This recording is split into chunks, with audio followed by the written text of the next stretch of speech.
Hi, and welcome to my talk, Zero-Shot Cost Models for Distributed Stream Processing. My name is Heinrich, and today I'd like to present you our work in cooperation with Manisha, Harald, and Carsten from DHBW Mannheim and TU Darmstadt. Distributed stream processing has to analyze and compute on incoming data streams that occur in a wide range of applications, like user data in social networks, sensor readings from industry, financial transactions, and mobile gaming applications. Distributed stream processing systems, or DSPS, distribute these computations on multiple servers. This brings several advantages, like increasing computing power and providing high availability.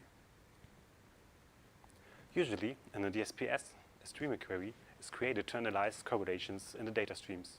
For instance, a company like Facebook might be interested in the most relevant user video of the last 60 minutes. This query is decomposed into a set of operators that each do parts of the computation, like a window aggregation or a filter operator. These operators are parts of the operator graph. In the next step, the streaming operators are distributed on the hardware plane. However, while doing so, DSPS often have to cope with requirements defined by the user or the application in terms of quality of service. For instance, Facebook needs to process very high throughputs of 9 gigabytes per second. In order to fulfill these requirements, like providing that high throughput, there are optimizations that can be applied to a DSPS system. This means to optimize parts of the system to increase or adapt performance. The first method is the query optimization. The way how the query is expressed by operators has a major influence on the overall performance. Another important optimization is to find and use the optimal placement of the given streaming operators in the network plane. Finally, providing elasticity can also help to fulfill the requirements. This means to add or remove hardware resources, even during the runtime of the query. All presented optimization tasks would highly profit from precise cost estimations to solve them. These cost estimations help to estimate if a configuration is sufficient to reach the QoS requirements. These cost estimations can be usually provided by a cost model. For instance, this model would predict the latency and throughput measure. However, cost estimation is a challenging task, as it depends on many parameters, like query operators, data stream characteristics, and hardware properties. The combination of queries with their operators and data stream characteristics is also referred as workload in the following. So in previous work, there have been many approaches investigated, which however come with their own limitations. A simple way is monitoring. This means that we have to execute the query and see if we can fulfill the QoS requirements. Clearly, this requires a lot of query executions and is a costly procedure, as the queries have to be monitored continuously. Moreover, this gives no idea of how to adapt the system to improve its performance. Another way that has been part of research are heuristics and analytical approaches. They model the whole optimization space by making simplifying assumptions like a fixed workload distribution. Because of that, they often make inaccurate estimates. In addition, they are often limited to a specific optimization problem. As these approaches do not learn from previous query executions, learned cost models have been proposed as well. They use machine learning with pre-trained models to learn from previous query executions and achieve accurate estimates. However, our observation is that they do not show generalization and are often workload-driven. We explain what we mean by that in the following. So let's look into workload-driven models and our idea of zero-shot cost models. Many learned cost models are typically built for a given workload. For instance, one could train a model that makes precise predictions for the Facebook query, as shown in the introduction. The model would make its prediction based on the expectation that the Facebook data streaming is incoming. As a feature, it uses video clicks of a specific user. However, the cost model might now face a new query or data stream that is so far unknown. For instance, if we want to detect the most relevant Twitter hashtag, the data streams and query will look different. In this case, the workload-driven model will fail, as the features that it was trained for are not meaningful for the new workload anymore. In other words, workload-driven models do not allow generalization. To handle a new or unseen workload, we would need to retrain the model, which is a costly process. So, in our work, we introduced the so-called zero-shot cost models, which address and overcome this problem. The idea is that these models are trained on a broad dataset of workloads and make use of so-called transferable features. By that procedure, zero-shot models are able to generalize, even to unseen streams, operators and hardware. In addition, if a zero-shot model is trained once, there's no retraining required anymore. So, to give you an overview of our zero-shot model, I'd like to present you its architecture in the following. At first, we need a user query, for instance the Facebook video query that we already saw in the introduction. In our work, we introduced a novel graph representation by expressing the query as a graph that builds on the contained streaming operators. For each operator in this source, we introduce a graph node. While workload-driven models rely on non-transferable features, we introduce in contrast transferable features, which are workload agnostic. For each node in the graph, we identify a set of transferable features and then apply an encoding. More details on these features will follow on the next slide. We then do inference and prediction of the cost matrix by a graph neural network. This combines a set of multi-layer perceptrons to infer on the graph representation and predict latency and throughput. We explain later how we trained the model on a broad dataset and how we evaluated it using Apache Storm.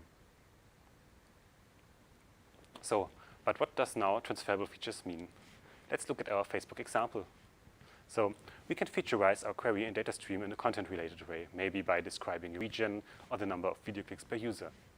However, this is highly related to that given workload, as these features cannot be applied and do not have the same meaning on an unseen workload. In contrast, we propose to use transferable features that are not specific for a given workload and thus widely applicable. For our Facebook query, this could be the event rate of a data stream or the selectivity of an operator. These features are workload agnostic. In the following example of the window aggregation operator, we present you our three categories of features that we identified to have a major influence on the performance. They are all defined per node in the operator graph. At first, they are operator-related features. They describe the properties of an operator and are workload independent. For instance, the window type is a sliding window here, and the window policy is time-based. The second category are data-related features.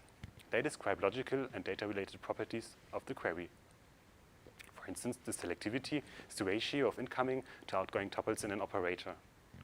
Exact definitions for selectivities you can find in the paper.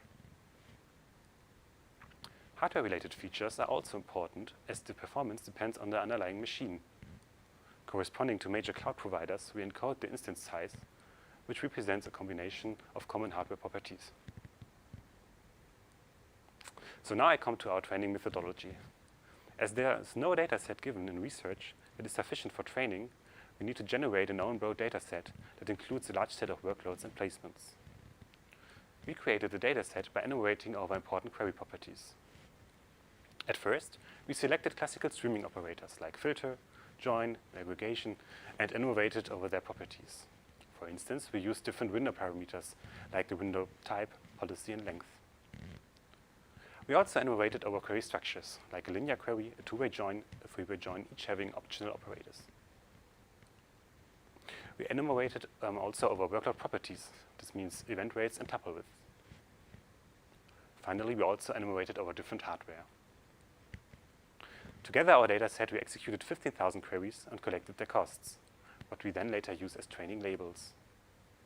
With this data set, then we trained a graph neural network. This is appropriate for flexible query structures.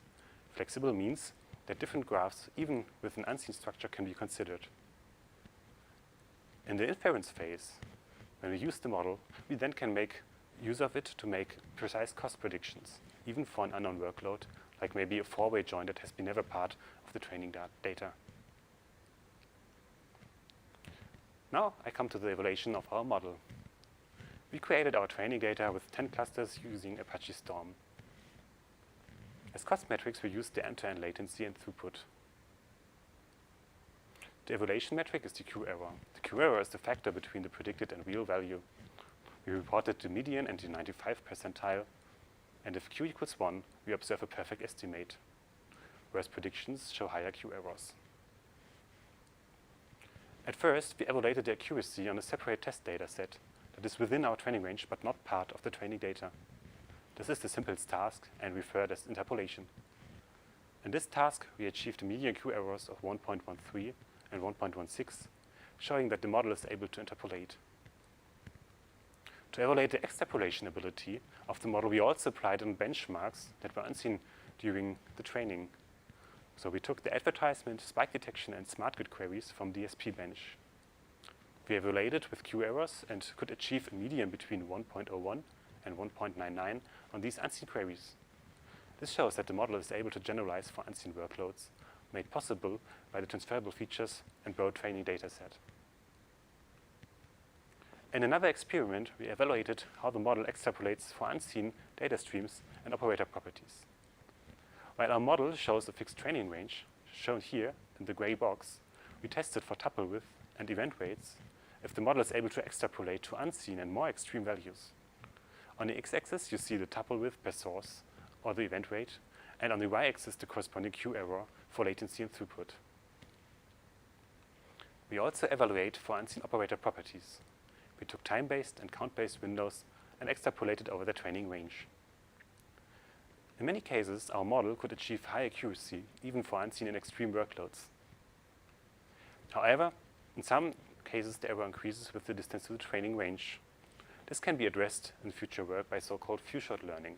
This means to add a few samples of the unseen extreme workload to the training data. To sum up, our model is generalizable and workload independent. It requires a one-time training effort, and it predicts accurately and robustly for seen and unseen workloads. So it can be used as a major building block in DSPS optimizations. We also have open questions and challenges on zero-shot models that we plan to work on. So like how to model hardware properties more precisely, how to featureize collocation of operators, and how to make use of the cost model in specific optimization tasks, like, for instance, providing elasticity. And with that, I'd like to thank you for your attention.